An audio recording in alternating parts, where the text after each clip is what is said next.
Thanks for downloading a 3CR podcast. 3CR is an independent community radio station based in Melbourne, Australia. We need your financial support to keep going. Go to www.3cr.org.au for more information and to donate online. Now stay tuned for your 3CR podcast.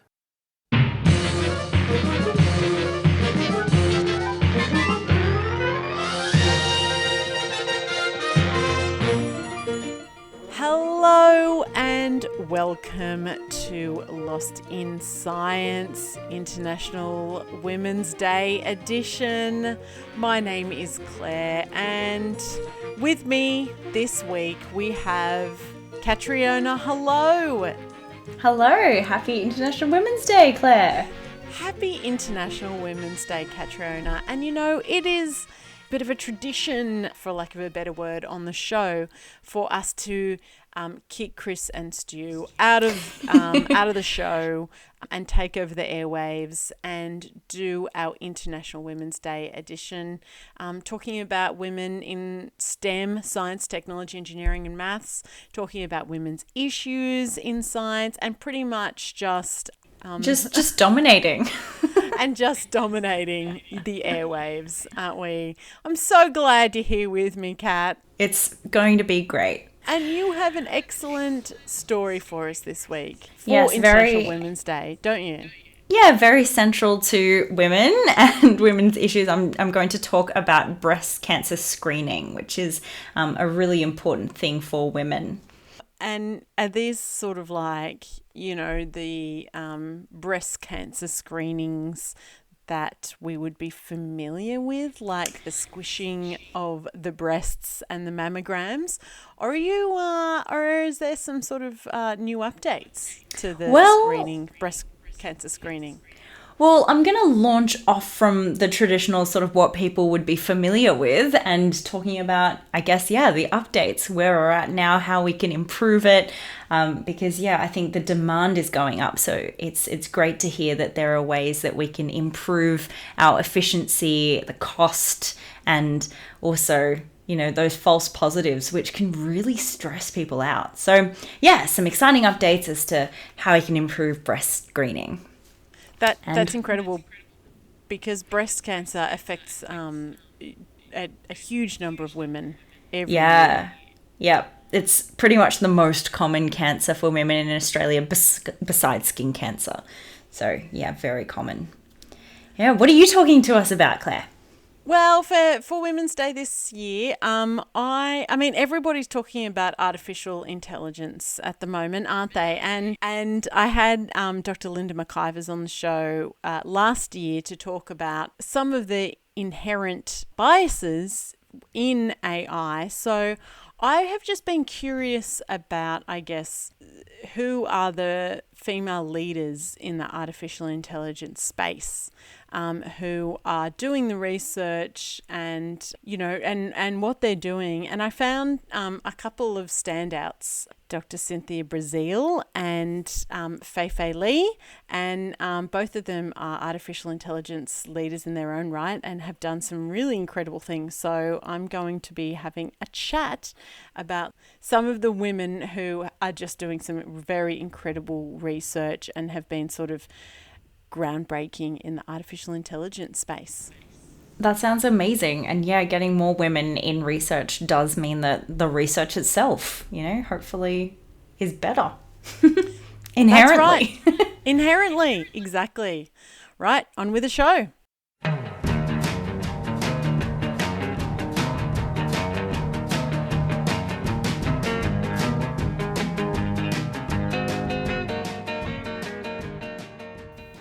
Talking about breast cancer and in particular breast screening, because breast cancer is the most common cancer in Australian women, apart from common skin cancers. Not too much of a surprise in Australia. But what I didn't realize before looking at this is 1 in 7 women will be diagnosed in their lifetime. That's a lot of people who are diagnosed with it. And breast screening is great when it comes to saving lives. It's one of the most effective ways to detect early signs of breast cancer, meaning that if you're detecting it early, treatment outcomes are much better. And that sort of is a lot of the case with a lot of different diseases. So a while back, the Breast Screen Australia program was implemented to reduce the risk of people dying from breast cancer. But there's an increased demand for mammogram services, and in, even just a few years' time, we might not even have capacity to meet the demand that we have for mammograms. And on top of that, current practices kind of have room for improvement with regards to how costly it is, the patient experience, and importantly, accuracy.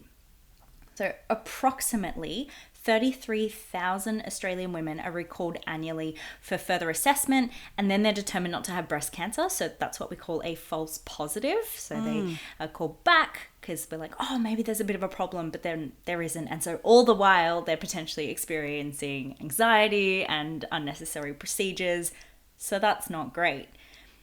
While approximately 1,000 women discover that they do have breast cancer after receiving an all clear, which is a false negative. So these are both things that we want to reduce, but it kind of is difficult to reduce one and not impact the other. Yeah, it is kind of the catch with a lot of these things. Like you say, with disease screening, it does give you a chance to catch things early, but yeah, the risk of, like in false positives, you hear sometimes that they will scale back recommendations for screening of some cancers, for instance, because the risk of false positives is so high, or the treatments are so, I guess, damaging that it's often not worth it. Yeah, totally. And so that's why you kind of want to, the question is, do you lean more towards false positives or false negatives? Because it's kind of hard to tackle both at the same time. But something that's potentially going to help, who knows, is AI. AI seems to be improving all sorts of things, including in medicine. So it'd be great if we could have an alternative to going in for a mammogram, especially for people with limited access, or perhaps we can make the screening process better. And so AI, like I said, could be the new solution for more effective and personalized breast screening. And yeah, I thought when it comes to improvements, I kind of have to mention it. One of the most significant advantages of AI in healthcare is its ability to improve the whole diagnostic process. Because if you think about it, machine learning algorithms can process an array of medical data, including patient history, symptoms, medical images, to detect diseases at an early stage with perhaps a level of precision or speed that surpasses what any human could do. If you think about how many images that a computer can process versus us humans. So there's a program called the Transforming Breast Cancer Screening with AI, and that's a project that aims to improve the accuracy of breast cancer screening here in Australia. And what they're doing is training an AI model with 4.4 million plus, so more than 4.4 million mammogram images, along with data on around 200 other different factors, including a family background, your medical history, patient treatment and survival.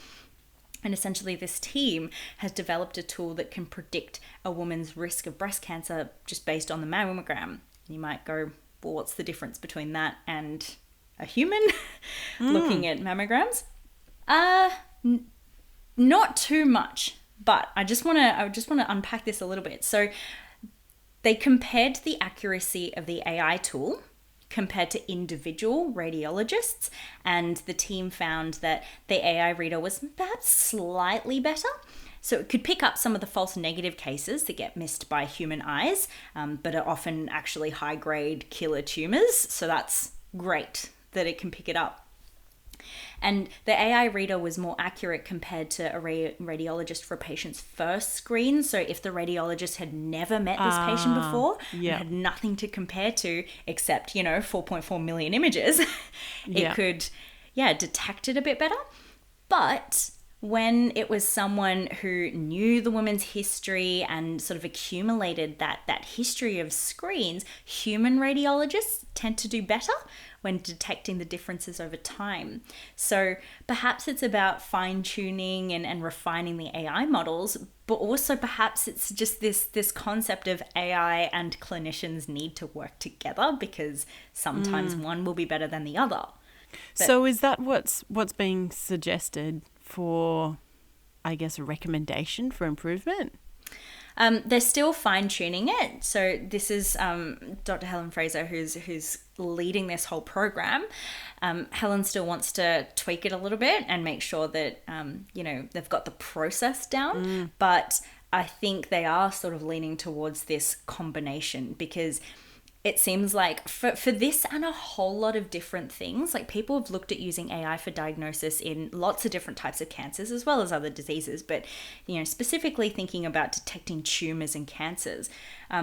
Often it seems like no human or AI is better than the other. Like it's the combination that's the best. So perhaps we might be moving into a model that's more of that combination.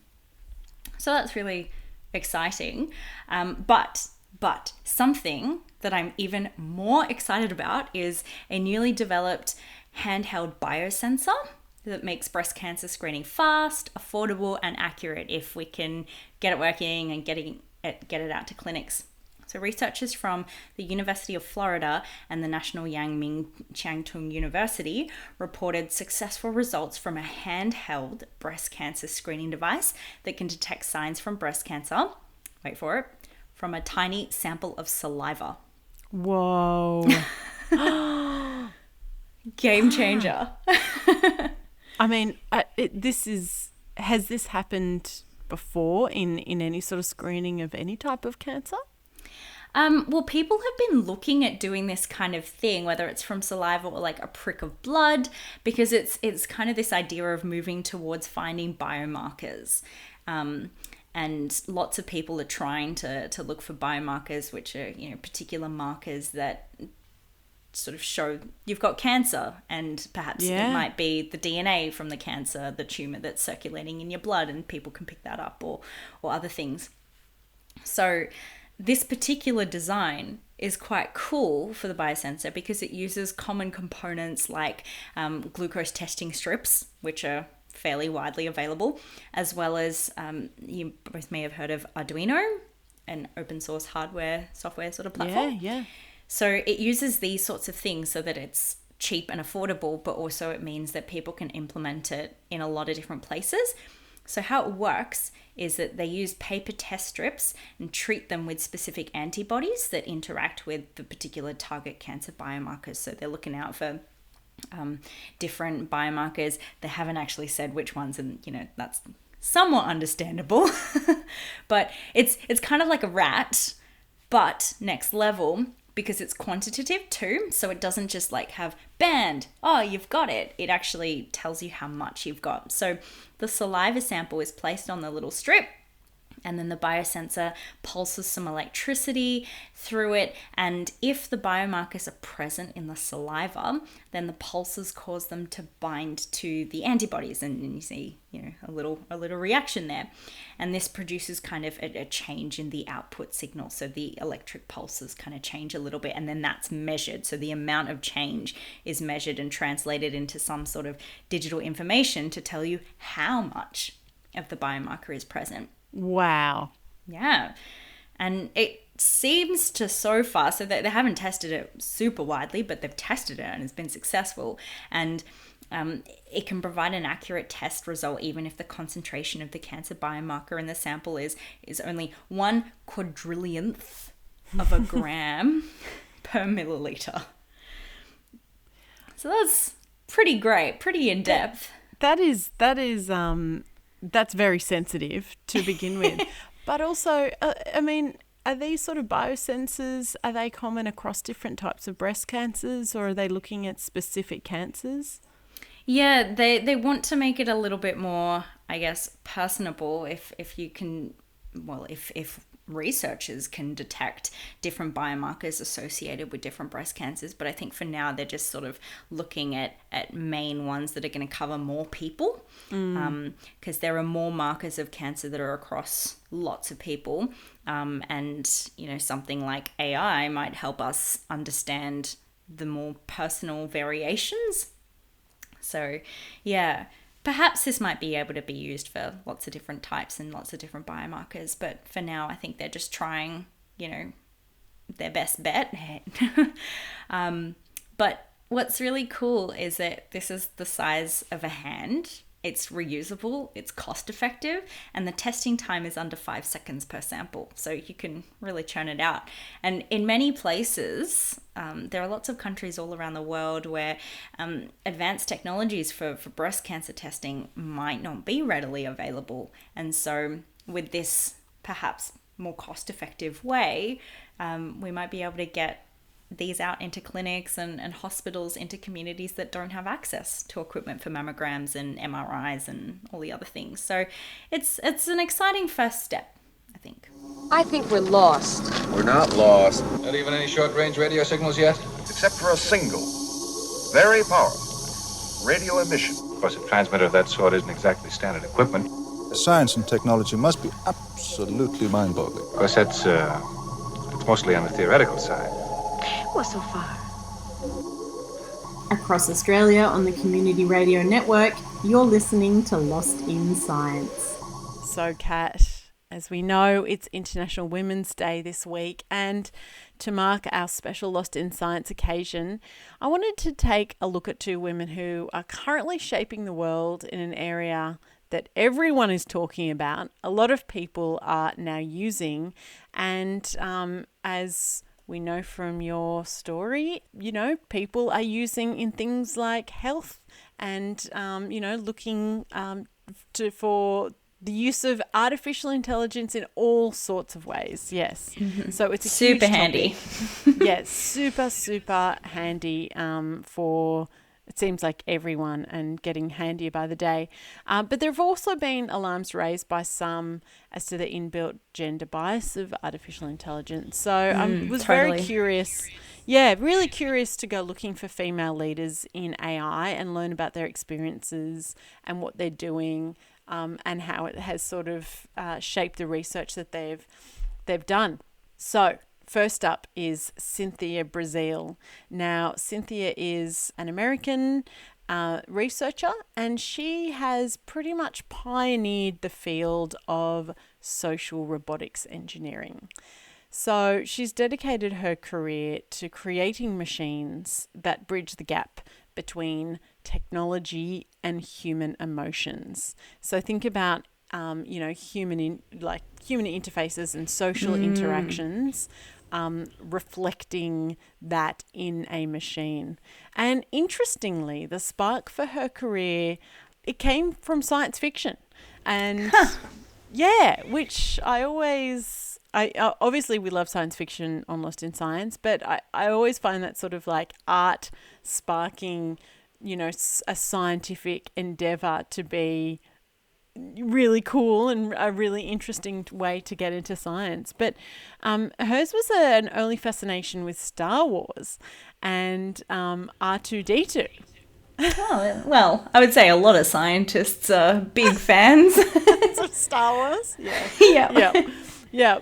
And so this sort of early fascination with this robot who had such a close association with Luke Skywalker led to her creating these groundbreaking social robots. Some of them you might know. The one's called Kismet. She invented another one called Leonardo, Ada, Autom, and Jibo. So they're just some of her robotic friends that she's built. Like, that's a lot. That sounds incredible to have. Yeah. That only being a few. Yeah, I know, right? Absolutely incredible. So her fascination with robotics ignited around the age of 10. She is the daughter of 2 scientists, so she had excellent role models in her life, no doubt, and raised in a family that was deeply immersed in computer science. Her academic journey took her to MIT, and she did a degree in electrical engineering and computer science, and was initially working on space robots. So that was until she asked herself this question about robots, and I'm going to quote her here. She said that we can explore the oceans, we can send robots down volcanoes, we're even sending them to Mars, but they're not in our living rooms yet. Why is that? And that was her epiphany. So she saw the value of R2D2 or C3PO, their value lay in their relationship with humans. So they were easy to use, and it wasn't just sort of NASA employees and highly skilled manufacturing people. They were used by everyone. And, the link to usability is a robot that knows how to respond to humans. So that was sort of Cynthia's moment. That was like, wow, we need to be able to program human emotions into these robots. Yeah, but that's a big challenge. It is a big challenge. It is a massive challenge. And from then on, Cynthia saw the final robotic frontier was at home, not in space. So thus social robotics was born, and she established the Personal Robot Group at MIT, started working on Kismet, which was unveiled in 1997. So we're talking a long time ago. And it was a groundbreaking social robot. It was designed to emulate human-like expressions. If you saw it, you would, I feel like you would have seen it before. It sort of looks like a Furby that's had the fur stripped off it. So it's got those big eyes. I know exactly what you mean. Yeah. And a big mouth with lots of metal parts showing. And she delved into social psychology and used the principles of how a baby develops language and the association that it has with its parent and guardian, a carer, to actually teach the robot social and emotional recognition. So that was incredible. She's also done a bunch of research into social robotics, looking at how robots designed to assist children with language development can increase engagement and enthusiasm, boost their social skills and communication, and look at how sort of a peer-to-peer model of robot and child as peers can work more effectively than than the model of, a teacher and a child. It's really fascinating. Yeah, and just on the theme of International Women's Day, Cynthia says diversity in robotics labs is incredibly important. As we were saying in the introduction, it is. She's been quoted as saying, "I don't do social robots because I'm a woman, but I certainly say because I'm a woman and a mother and a technologist and a designer, it's why I do the work I do." You create technology that speaks to you and your life experience and what matters to you. And if you only have a very narrow subset of the population creating technology, you're leaving huge opportunities out. Well, that's so true. Not just opportunities, but you would have talked about the bias and everything with, Siri and all the other AIs not understanding different accents and things, diversity is so important. Yes, absolutely. So the same can be said as that about the next woman I want to talk about, who is Fei Li. And she's a computer scientist, she's an educator, she's an advocate for the responsible development of AI. She's also been called the godmother of AI. And her journey started in a small town in China. And she's become a leading force in the world of AI now. She was born in Beijing and, really, during a time when, once again, AI was a bit science fiction-y. She grew up in Chengdu. She had a love for maths and science, and her parents really fostered that in her. And she ended up being able to go to the United States for her bachelor's degree in physics. So she's a physicist. And from there, Fei journeyed. She started her research into artificial intelligence. And in particular, what she was interested in was the power of computer vision and its potential impact on AI. So being able to, create an artificial eye to be able to see, like, so that artificial intelligence can be able to see and recognize things like a human eye can. So, you know, a huge undertaking, and but incredibly important if we want machines to be able to do the sorts of things that we want them to be able to do, like detect breast cancer tumors before they become particularly malignant, or any of those things. So she moved to Caltech to do her PhD, and there she helped create something called the ImageNet database. And it was the first of its kind to be sort of this huge data set to test and train artificial intelligence in object recognition algorithms. So this is like, I'm talking massive data set. It consisted of more than 14 million images. And they were all taken from the web and manually labelled into more than 20,000 different categories. Goodness gracious! I know, and it was all humans doing it, right? It was all crowd you said workers. manual. That's more than my 4.4 million images of breast cancer screens. It's a lot, and it was a long time ago, and yeah. And the way that she describes ImageNet was as this watershed moment for artificial intelligence, because, you know, it gave machines reliable visual recognition ability for the first time by training them on so many different images. So this was really the precursor to large language model artificial intelligence that we see now, like ChatGPT.